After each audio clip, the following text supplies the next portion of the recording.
Presented by McDonald's of Glasgow, it's time for the Brown Sports Bag from the heart of the Barrens, a weekly local sports machine. Alongside John Butler, here's your host, James Brown.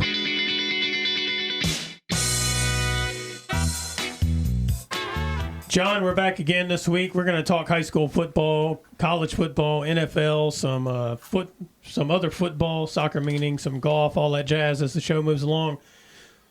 I will tell you this. I do not know how you and Jay Turner and Robert Bauer took less than 30 minutes giving the scoring update from that game Friday night when Barron County won over at Warren East 60-52. It's like this. My wife joined me and went over to Monroe County for the Glasgow game over there that went into overtime. We got in the car. We were on our way back, and I knew what the score was at the end of the third quarter. I think it was 31-23 or something like that. Barron, yeah. Barron was up. And so I figured the game was over. So when I got to within range, I turned on the radio to listen to you guys I figured I was just going to get Fox Sports like was just playing. But no, you guys were still on the air, and the game was still going on. And I think when we put it on, Barron was up, seems it was 52-36 or something like that. And then Warren East scored, and I'm like listening, and I'm like, how is this game not over? Then at first I didn't know what the score was. It was just still on. And then that's when I asked that question. Then I heard the score. And the final was 60-52. And I believe Jay Turner made the comment about how long it would take to read off these scores, these scoring plays in the game. And my wife said, yeah, that will take a while. And yeah. So it did. Yeah, 112 points. Yes. Yeah, that's if you took the over at 99.5 total points, congratulations. You'd have hit it. You'd have hit it. And the funny thing is, nobody would have taken the over in that game because last year the score was 7-6. And even though Barron's offense is obviously better this year, Warren East, they only scored 21 against Greenwood the week before. It was 21-14 when they played the first game over the Trajan Trail turf war, as they call it. And I don't think I would have circled that and said, yeah, Warren East is going to put up 52 points in a game. And the other thing is, earlier in the week, Jay Turner and I were talking about this, and I said if the game is in the 30s, I think Barron wins it.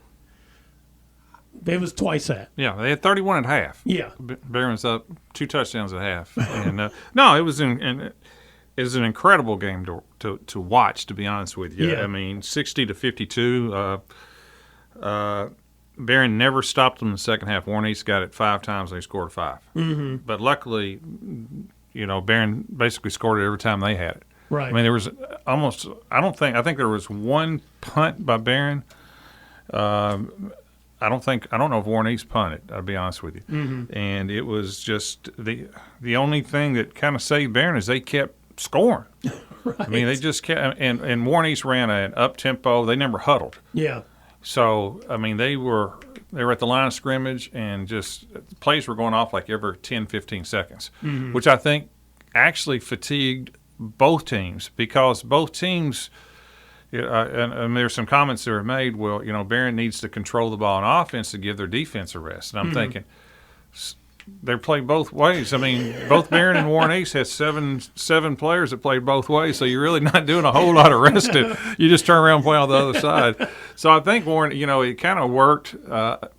Warren East's system of playing so quick kind of worked both ways against the defense of both teams because mm-hmm. they were kind of worn out as well. But it was fascinating to watch. I mean, Barron is. I've done Barron football for 30 years, and it is the most they have more explosive players mm-hmm. as a group than I can ever remember. Yeah. We've had some explosive players, right? But as a group, mm-hmm. From Jackson Bird, the receiver who just mm-hmm. makes monster plays, to Jordan Harris, sophomore, Dalen Thomas. You throw in Tate Spillman. Mm-hmm. You throw in Briggs Harris. I mean, the speed that Barron has is unlike team speed anyone that I've seen. And they can, with the wing team, they can have long drives or they can have big 40, 50, 60-yard runs, which they had in pass plays. I mean, it was It was incredible. Now, Barron, I think one of the things we talked about, you asked, was this the craziest fourth? I don't know. The only thing I would say it was one of the best I've ever seen, but Barron never trailed. It wasn't like it was going back and forth in the fourth quarter. Yeah. Warren East never got the lead. Right. They always got within a touchdown, and every time Barron would score. So it wasn't going back and forth in the second half just because Warren East couldn't stop Barron. But just some of the numbers, I mean, both teams had over 500 yards total yards. Obviously, when it's 60 to 52, that's what's going to happen. Yeah. Barron converted every one of their 2-point plays except for one, and they made both of their extra point kicks too. Mm-hmm. So Tate Spillman, 8 out of 12, 207 yards, 3 touchdowns through the air. He also ran for 107 and 2 touchdowns, so he had 5 touchdowns. Yeah. Dalen Thomas, 9 carries, 115 yards. He had 2 touchdowns, one of them running, one of them reception. Jordan Harris had 7 for 96, 2 TDs. Mm-hmm. And then Jackson Bird receiving. He had 5 catches for 154 yards. That's over 10 and 2 TDs.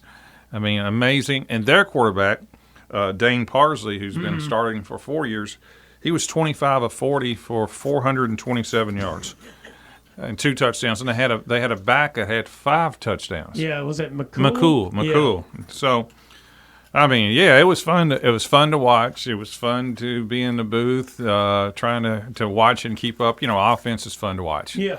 Obviously, it was just a fantastic game to watch offensively. I think probably both teams' defensive coordinators probably weren't feeling real good after the game and so forth. And so, when you start off 3-0 and you're feeling good about your team, there's always rooms for improvement. Every year you got to get better at this or that or whatever. And obviously, some of the defensive mistakes. Now, Barron did have 3 or 4 defensive starters that were out that were key contributors, and hopefully some of those guys will be coming back soon. I think a couple of them will be back. Bray Bewley, a 4-year starter, was out. Yeah. And I think Nolan Harlow, the defensive end, was out too. He was a second leading tackler, and I had some other kids that are out. So hopefully those kids will start to come back and give a little bit more depth and firepower back there. But, great game. There were 2 things that you mentioned, one of them being the number of starters on both sides of the ball for each team, and I hadn't really thought about it because I think the way it works out is I think there were 58 total points scored in the fourth quarter, something like that, because Barron scored 29, and I think that's what East scored as well in the fourth or something of that nature. But anyway, there was 2 games worth of scoring just in the fourth quarter. Warren, just in context, Warren East's last score was with 6 seconds. Yeah. So it was actually 60 to 44. Yeah. And they scored with 6 seconds to make it the final score 60 to 52. Yeah. The 2 touchdown lead that Barron had at halftime, they more or less had throughout the rest of the game. It's just that every once in a while, East was within a touchdown. They were. That's correct. And Barron would match it each time. Yeah. So I mean, it is not as close as the final score, but still a wild, final score. I think if you just looked at the numbers. But one of the things that when you're talking about the defense and the number of points scored in the fourth quarter is that pace that East is playing at does, maybe if the idea is to fatigue the opponent. But on the flip side of that, if you've got that number of people playing on defense, you are also, to some degree, fatiguing yourself. Yes. And if you have a team like Barron, as you mentioned, has more team speed than it's had in a long time, at least. Collectively, yeah. Then you've got guys who can hit these home runs if you miss a tackle or, miss your assignment or you're just late getting there. And that's something that's unusual for Barron County fans to see is guys hitting home runs, not just one, but multiples. Right. And then also, so you look at that score of the final there, and you're like, okay, the pace of that game contributed to it, but not like you might expect because it's not like Barron was playing up pace. It's just that they were hitting big plays.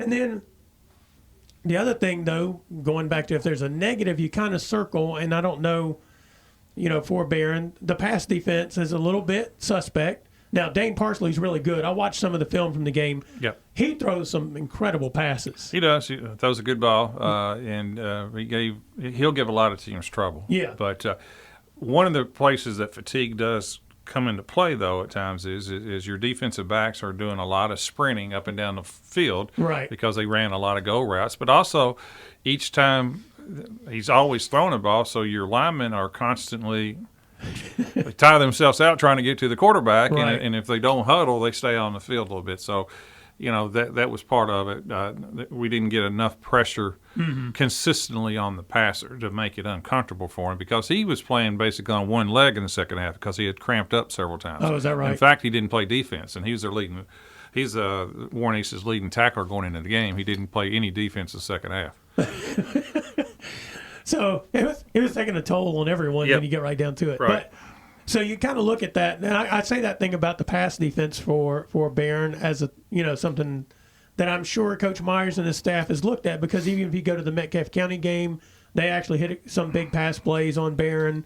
And then, Trigg County, we don't know what their offense really looked like because their quarterback got knocked out and then the backup got knocked out. So we have no idea what they would have been trying to do. So that's kind of one of those when you watch the game film for your defensive purposes, you just throw that one in the garbage because you don't know, you don't really learn anything from it unless somebody's going to just line up and run, a wishbone or something against you, which is unlikely. So this game, I'm not sure what you get from this one either in some ways because of the pace of the game.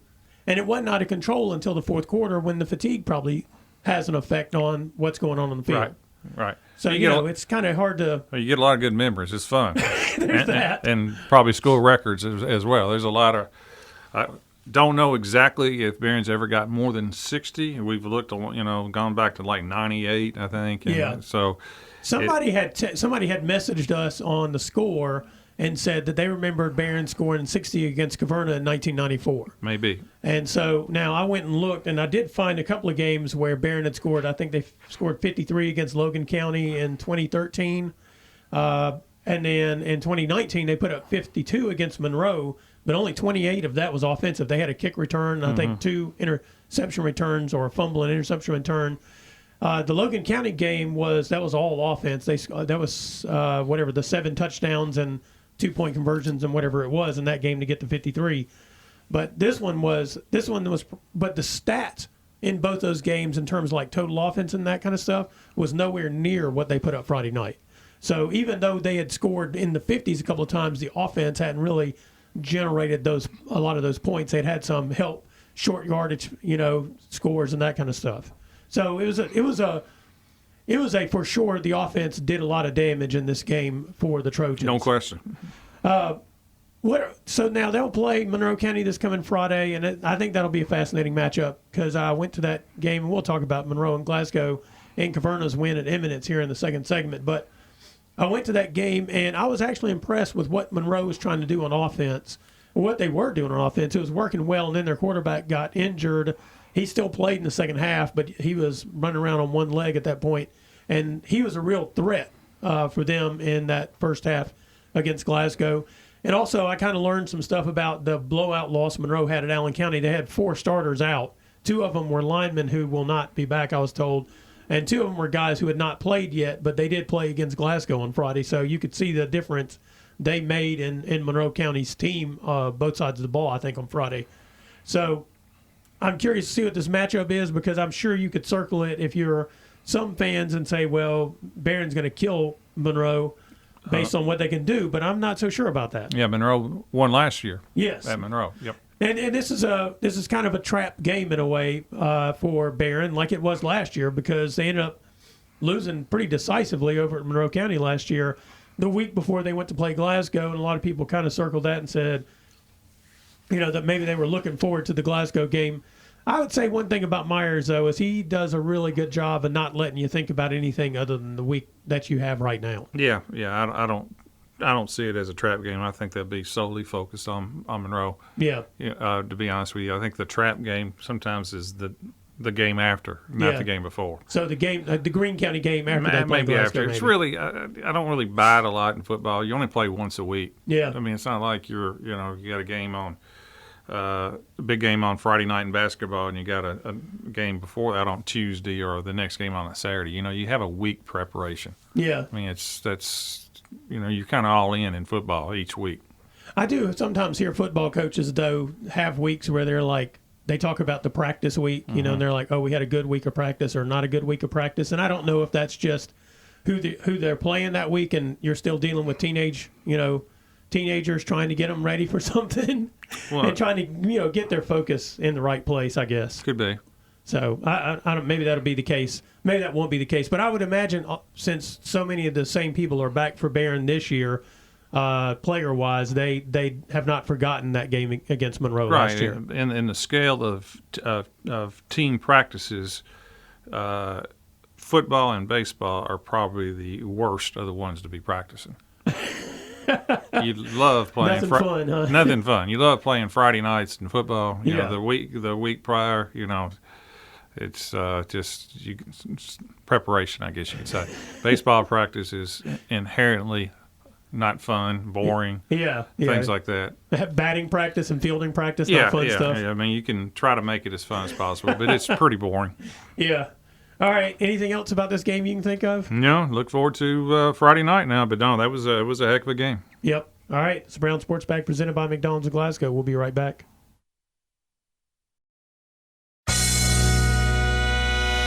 Presented by McDonald's of Glasgow, it's back to the studio with James and John, the Brown Sports Bag.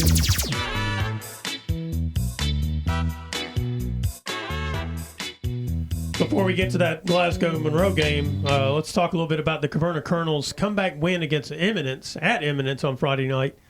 They scored 2 touchdowns in the final 2 minutes to win the game, and they were the kinds of touchdowns that this is like one of those moments, in my opinion. We know that they've got some outstanding talent, all right?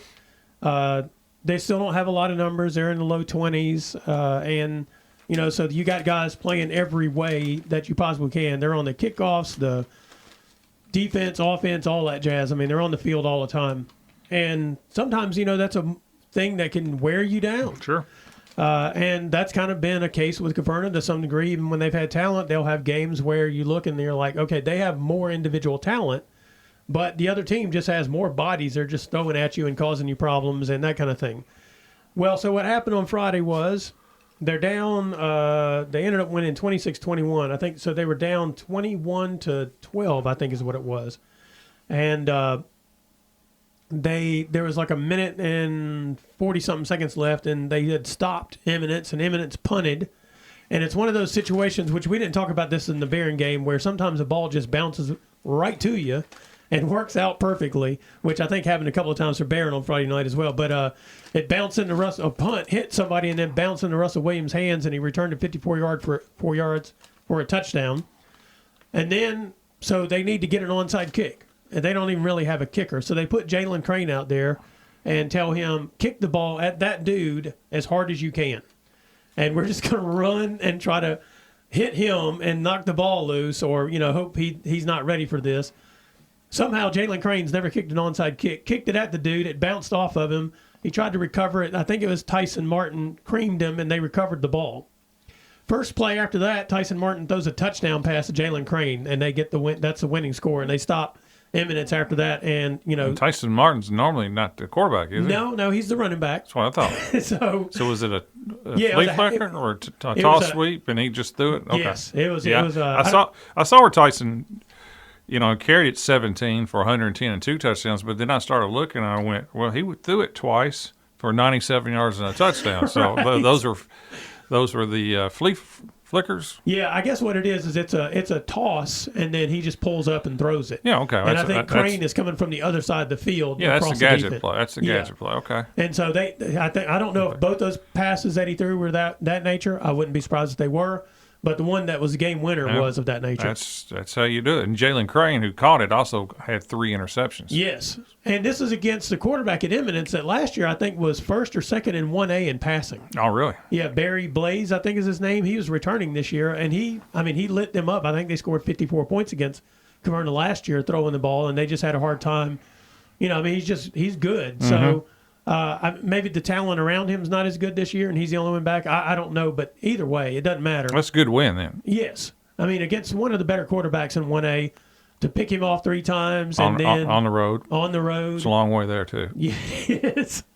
Where is Eminence? It's up. It's in Henry County. Yeah. Okay. Yes, it's go to Louisville and go up I-75 like you're going to Lexington. Mm-hmm. Get off at Shelbyville exit and keep driving.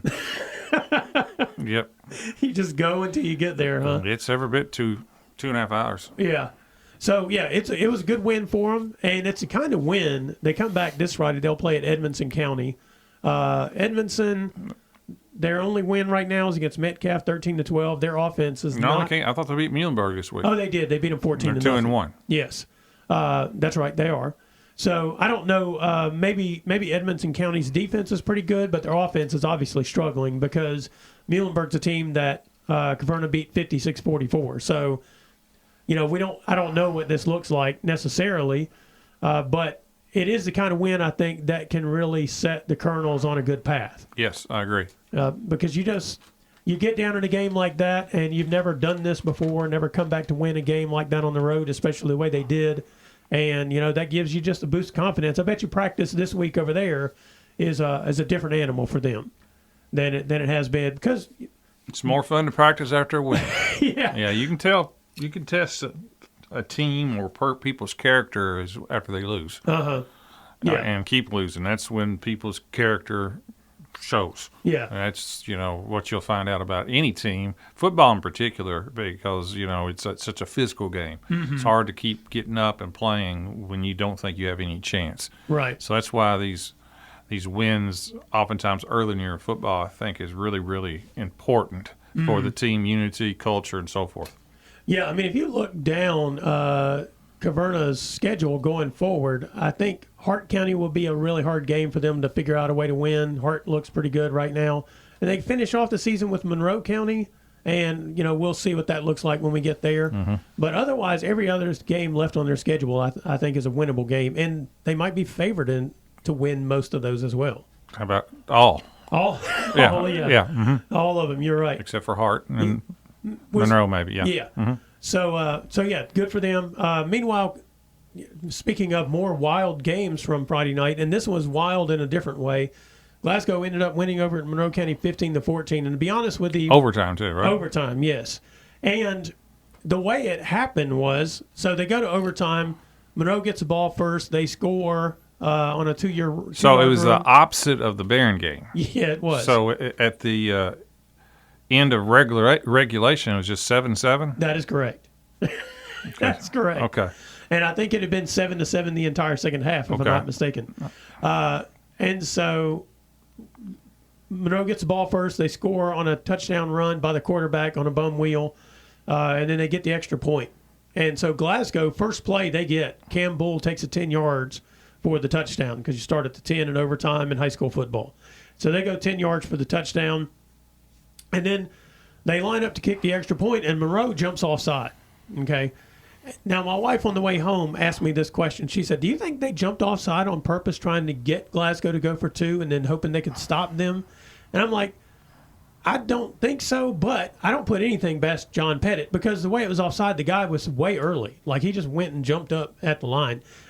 Maybe he was trying to time it to try to block the kick. I think that's all right. I would say that's more than likely right, but again, I don't put anything past John Pettit to come up with some trick. I don't think he was trying to force overtime. Yeah, well, that would try to force them to go for two.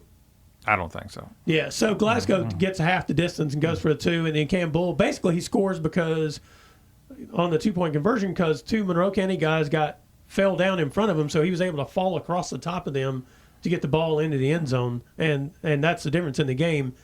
And Cam Bull had a heck of a night, John. Yeah, 27 carries, 177 yards. Yeah. 2 TDs. Yeah. Yeah, I'd say so.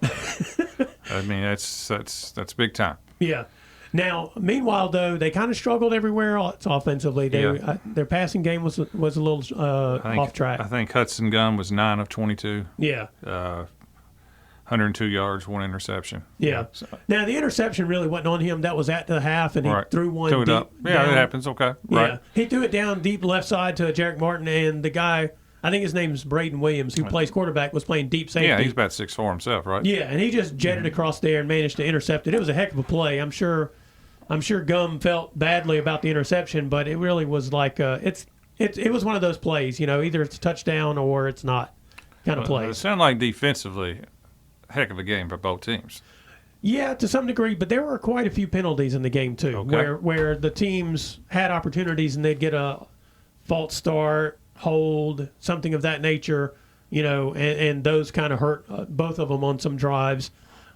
Glasgow had an outstanding defensive stand late in the fourth quarter where Monroe got down, I think, all the way to the 3. And Glasgow had a tackle for a loss in the backfield, and then they had another one. So they did have a huge defensive stand right there. And then earlier, I think it was in the third quarter, Monroe had a drive that got deep, and they got a big sack on the quarterback on a play that killed that drive as well. So Glasgow's offense was struggling. They didn't really threaten as much. Monroe had a couple of pretty good other opportunities that they got deep into Glasgow territory, and but Glasgow's defense did stand up in those situations. And to be honest with you, in the first half, Monroe was running the ball pretty well against the Scotties. The second half, their defense did play a lot better, I thought, against Monroe, what they were trying to do, because they were running kind of I guess it was a veer. It was really out of a pistol, but it was a lot of read option kind of stuff that they were running, and I think Glasgow struggled with that in the first half, but they did tighten up. The secondary played pretty well. Glasgow had a couple of big pass plays that were near home runs.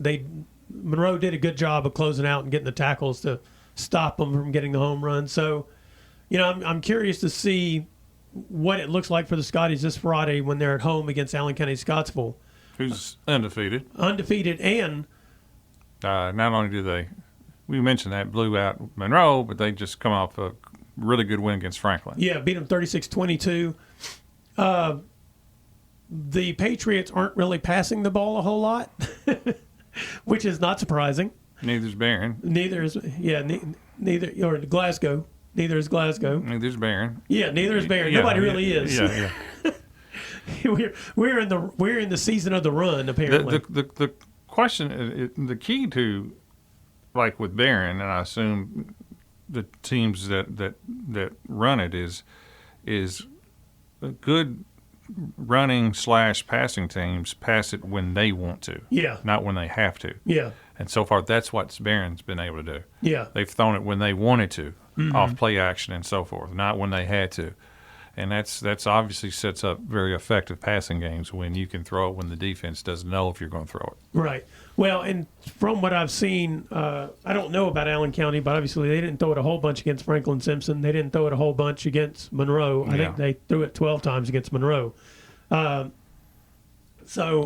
had good receivers in the past too. So they do have a Granger kid who it looks to be a pretty big threat. He didn't have so much on the receiving against Franklin, but he did against Monroe. But defensively, he's kind of a ball hawk. I think he had an interception return for a touchdown against Franklin, which sealed that game on Friday night. Well, this Glasgow has had Allen's number the last so many years. Yes. But to be fair, outside of when they had Jax Cooper there and that group, their offense has not been very good in recent years. No. But so their offense looks to be closer to maybe what Brad Hood wants them to execute this year versus what they've had the last 3 or 4 years. I guess the upside for Glasgow coming off of the Monroe game is that was the most physical team they had played because they really dominated LaRue and Russellville in a lot of ways physically. Yeah, and that's what you expect out of Monroe. Yeah. They're going to be physical. Yeah, and so that's something I'm curious on that front for Barron as well when they play Monroe on Friday night. Is that going to be the most physical team they've played so far? Probably. And so how that affects them. But Barron's pretty physical themselves. Yeah. When you run the ball and have that mentality, you have some physicality. Yeah, and so I think that's Glasgow's primary setup as well because they're running out of the I formation. You don't give the ball to a running back 27 times unless you're thinking you can physically beat somebody. That's correct. So I think that's their kind of mentality. The question for them with the brand new offensive line, even though it's going to be week 4, you're still, they're still gelling, I would say at this point from what I've seen. So can you give the quarterback when you want to throw it enough time to throw it? And because you got Jarek Martin and Jalen Bradley back there who can really catch it. Generally good running games open up passing lanes and passing opportunities for quarterbacks. Yeah. So I think this will be an interesting game for Glasgow on Friday night. I think that's an interesting game for them. Is that at home? Yes. It is. That's at home. Okay. And then I think it's a pretty interesting game for Barron and Monroe on Friday because Monroe is going to be different than what they've played so far. That's at Barron. Yeah, that's at Barron. And then Caverna plays at Edmondson on Friday night. And I think that'll be an interesting game as well. So, when we started out, we did that pregame show before Barron's first game against Metcalfe County, and we talked about the fact that for the first time that we could remember since we've been doing this show, the three teams we primarily focus on, we feel good about the possible seasons they could have. I don't think that's changed. I don't either. Barron's 3-0, Glasgow's 3-0, and Caverna's 2-1. Only lost to it there. Yep. So I think we're still on the good football season boat at the moment. I agree. All right, it's Brown Sports Bag presented by McDonald's Glasgow. We'll be right back. Presented by McDonald's of Glasgow, it's back to the studio with James and John, the Brown Sports Bag.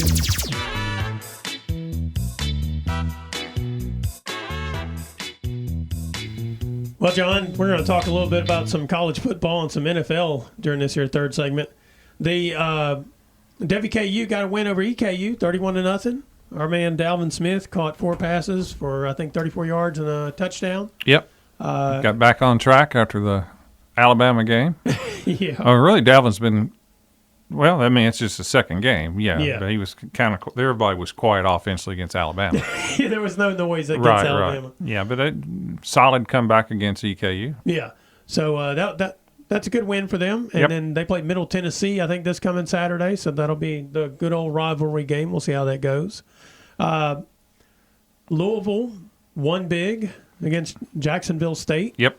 Look pretty explosive in the entire game. Yep, they are. Their quarterback's really good. Yeah. Now they played 2 games against people they should have beaten pretty handily. They have. And they did. Yeah. And they got Georgia Tech next. They're off. They got a bye week this week. Then they have Georgia Tech. Okay.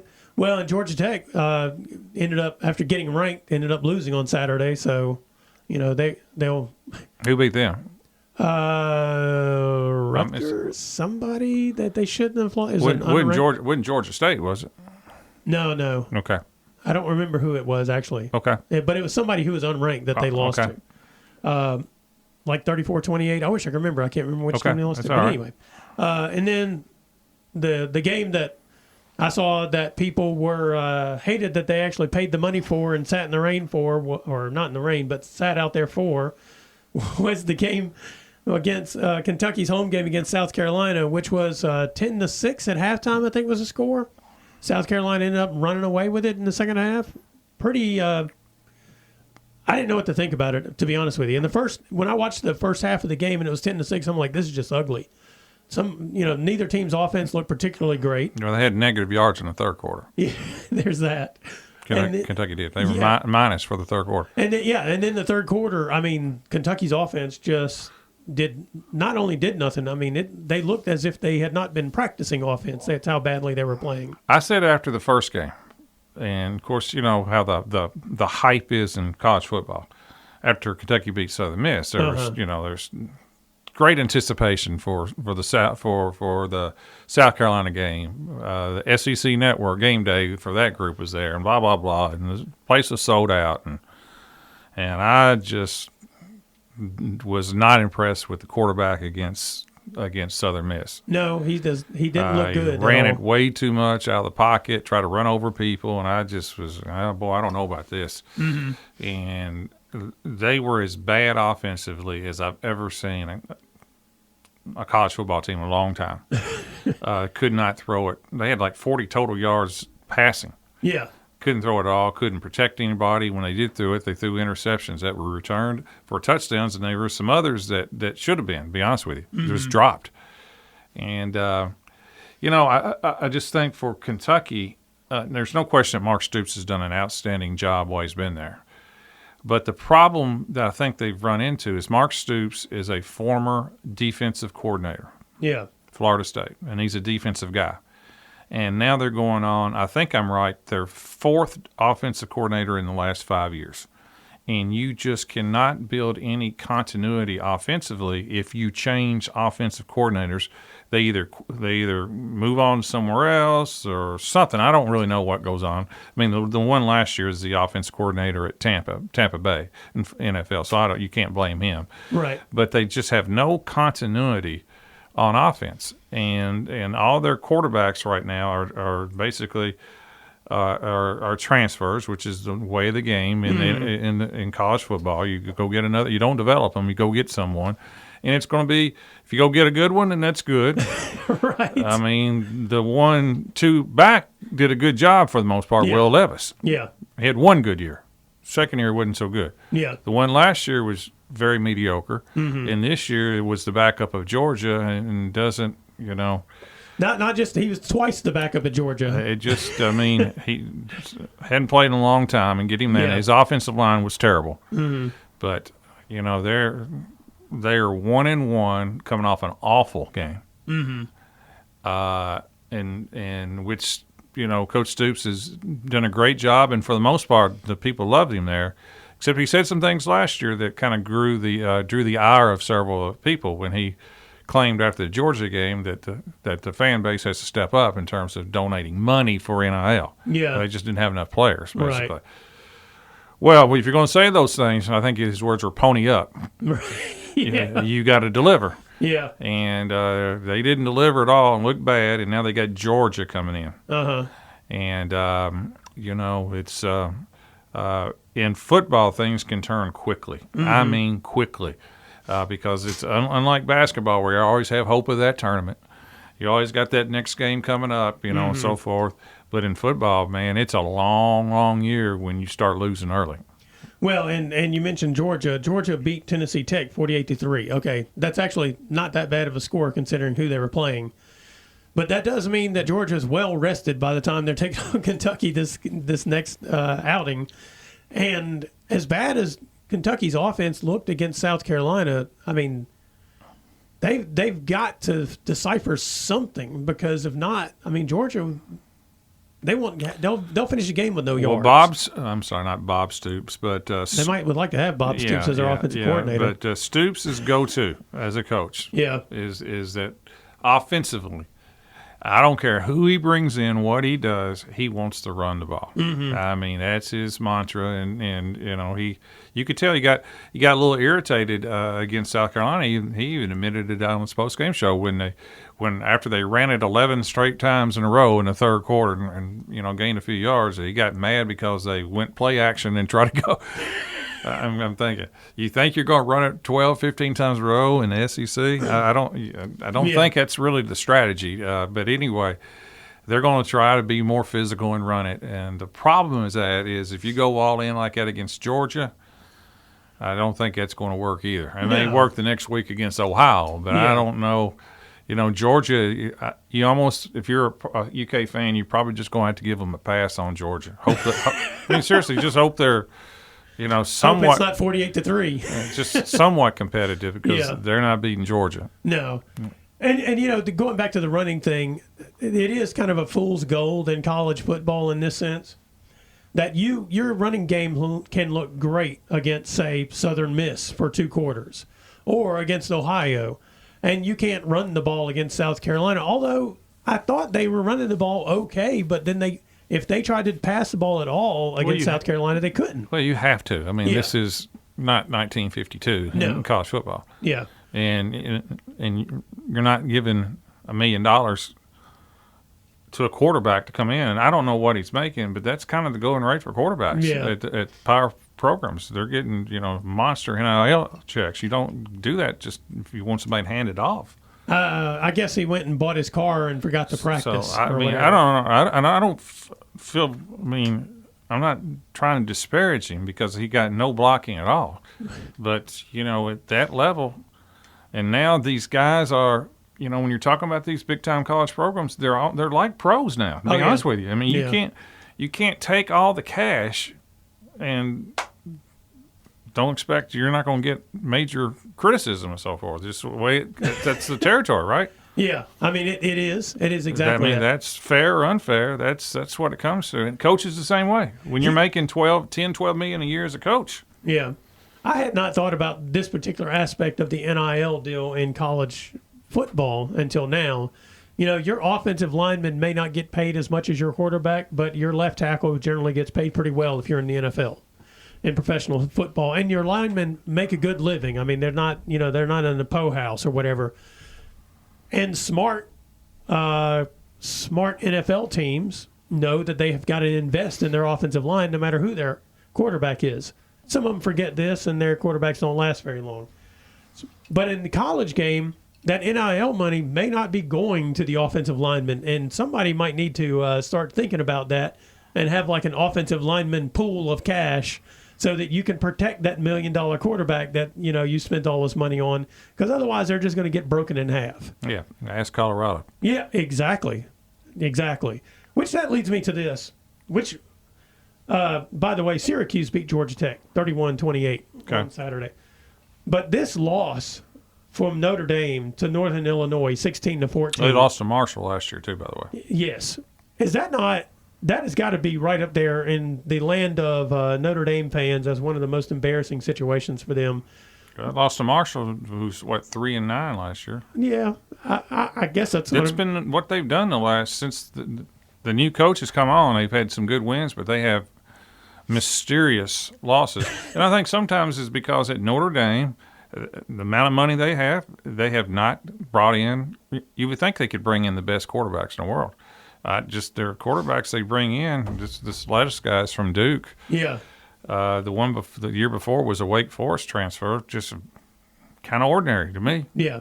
There is as they say, you would think occasionally in some of these programs would develop quarterbacks. The problem they run into now, though, is that if it's like Florida State right now is stuck. Yeah. They're 0-2. Quarterback they brought in was at Clemson, was at Washington State or Oregon State, one of those. I think Oregon State. Yeah, now Oregon State. Now he's at Florida State. Mm-hmm. Has not played well really at any stop. No. The problem that you run into, they're stuck because you don't have any backups anymore. All of the backup quarterbacks. Nobody has backups really because they're starting somewhere else and not playing. That's right. Well. They don't wait. They don't wait around. They just leave. Yeah. So your backup quarterbacks may be freshmen that are just out of high school or whatever. So you don't have that depth of quarterbacks to even make changes sometimes. Though, if I was a school and I brought in this dude from Duke or Wake Forest or Oregon State or wherever they came from, where they were somebody's backup. In the case of the guy at Kentucky, he was a backup to two different quarterbacks at Georgia. He never got the starting job. If I was one of those, but I did recruit a freshman and bring him in, and they looked bad from the get-go, these transfers, I would just ditch them and move on, because maybe what happens then is you get the guy to stick around for you because you're at an SEC or an ACC program, versus if they're playing at WKU or Southern Miss or UAB or somewhere where it's a second-tier conference, and they're going to leave no matter what. So you're better off not even bothering with them. In this case, you are Florida State or you are Kentucky or you are wherever you are, Notre Dame. Play the freshmen. They want to win now. I understand, but they've gotten into the same trap as the NFL people, where it's like you drafted this guy number one, you're going to spend everything to try to make sure you don't look like you got it wrong, versus – because we're going to win now. I'm air quoting that, but you're still going to lose now, and you're going to lose now and look stupid in the process, in my opinion. Yeah. Now I'm not a GM or college whatever. What do they call these guys now? They're not. They're program coordinators. They've got this new role that they have these people in. Yeah. That are not coaches. But anyway, I'm not one of these people. Maybe I should try to get one of those jobs, though, John. Maybe you should try to get one of those jobs. I don't want better than what we do. I don't want anything to do with college sports right now in terms of it's like I said, you have to just go out, and I'm trying to do it, watch the game and enjoy it. You can't worry about how the sausage is made because it is ugly. Well, the amount of money, the influence of boosters, it is ugly. And I've got to get over that and just watch the games. Well, I would say this, though. The process of making the sausage is ugly, and the sausage tastes terrible as well. It can. On the NFL front, where things were a lot more entertaining, I think, during the weekend, except unless you're a Titans fan, because they had a 17-0 lead and ended up losing the game without giving up an offensive touchdown, I think it was. Will Levis made one of the worst interceptions, still one of the worst interceptions in history. Yeah. So Threw it backhanded just to get rid of it, and that was the game-winning touchdown. Threw it straight in the air, backhanded just to get rid of it. Interception return, 50 for a touchdown. Yeah.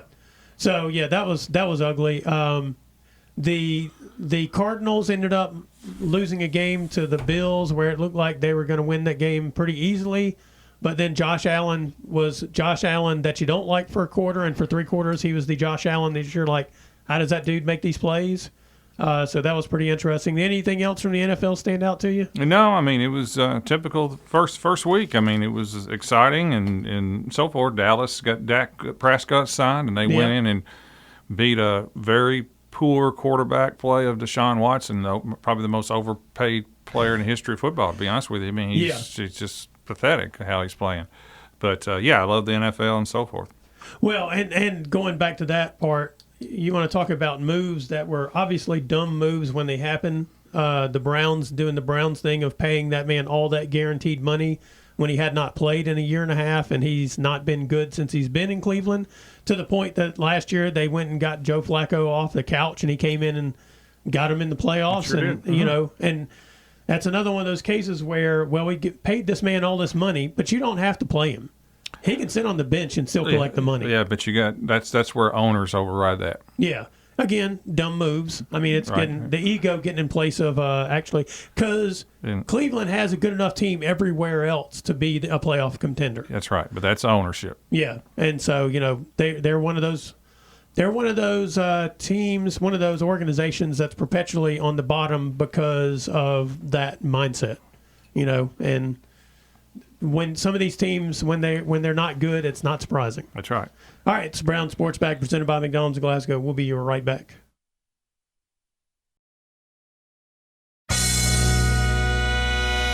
Presented by McDonald's of Glasgow, it's back to the studio with James and John, the Brown Sports Bag.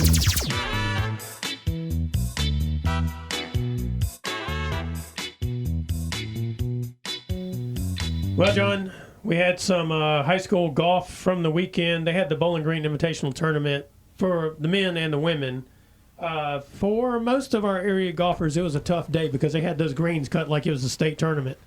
There were people who were below par and below golfers out there at 8 over and that kind of stuff, because at Bowling Green Country Club, whenever they get those greens cut short, man, that ball just runs across there.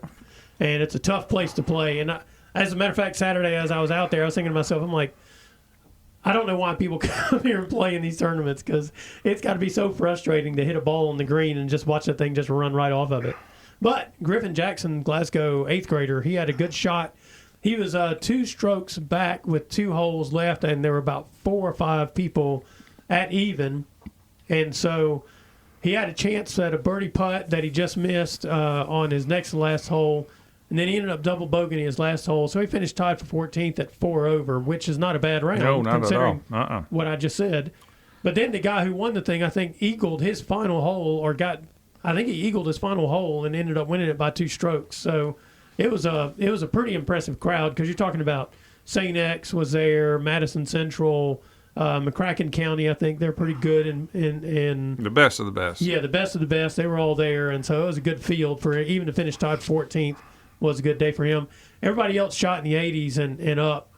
It was a tough day for all the Barron's golfers. I think Braden Furlong had the lowest round for them, and I think that was an 85 maybe. So he had kind of an off day for him. He's been shooting mid-70s of late. So, there was that.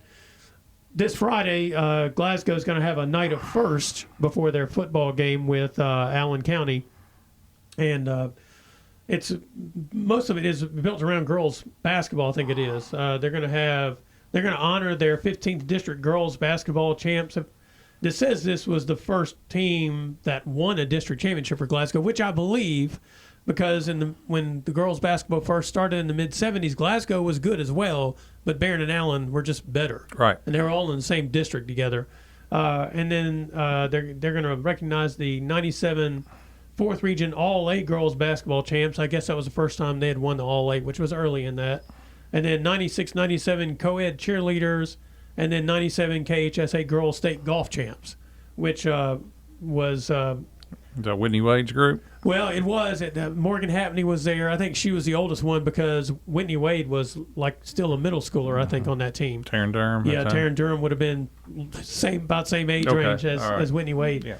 So, yeah, a bunch of those guys will be there. So they're going to do that. They're going to have a thing in the cafeteria at 6, and then I think a recognition on the field like at 6:40.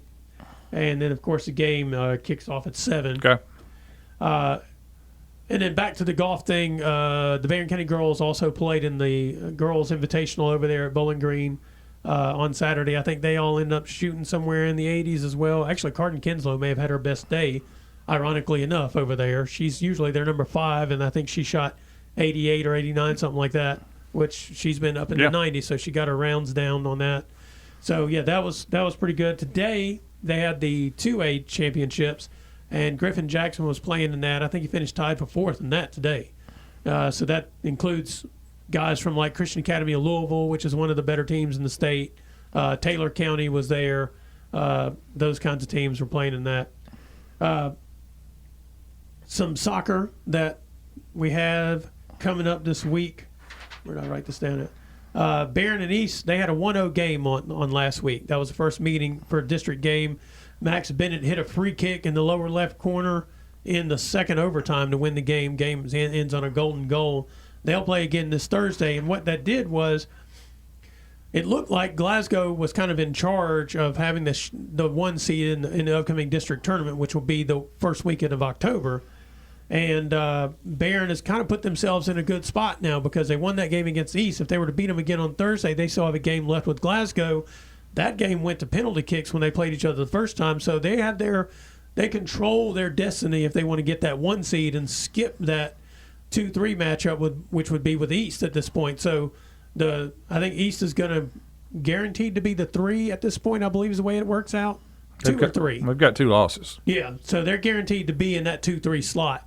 And so now Glasgow and Barron are playing to not be in that 2-3 slot because either one of them should beat Allen County fairly handily, although Allen's played a lot better. Barron only beat them 5-3 in their first meeting, and I think Glasgow only beat them 5-2 the other day. So, and maybe 5-2 the first meeting as well. 6-3. 6-3. Mm-hmm. So, I mean, Allen's improved this year versus what they've been. Is there anything else on the sports world that kind of stood out from you you this last week? No, I mean, just everything is, Glasgow defeated Barron in volleyball. Yep, 3-2 marathon match. That's exactly right. Glasgow goes to 7-3, so that was a big match.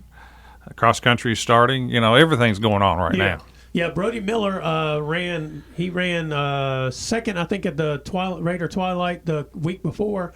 And this last week he ran in the. He's running all the big meets, isn't he? Yeah, and I mean he had a great time, but I think he finished like at 27th or 28th the last meet that I had looked at, and I didn't look at the Saturdays yet to see what the results were, but we'll get those online as soon as we can.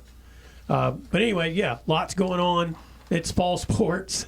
We're only 2 weeks away from the Region 3 golf tournament. That's hard to believe.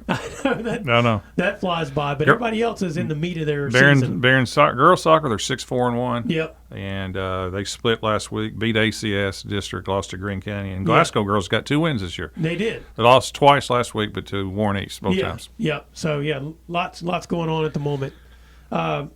So, yeah, we'll be back here again next week here on the Brown Sports Bag presented by McDonald's of Glasgow.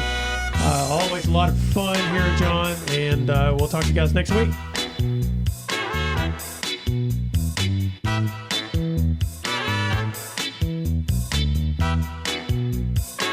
Thanks for listening, and be sure and join James and John once again next Monday at 4 for the Brown Sports Bag, a local weekly sports machine presented by McDonald's of Glasgow. Coming soon to your FM dial, this is Fox Sports Radio, WCDS Glasgow, AM 1230.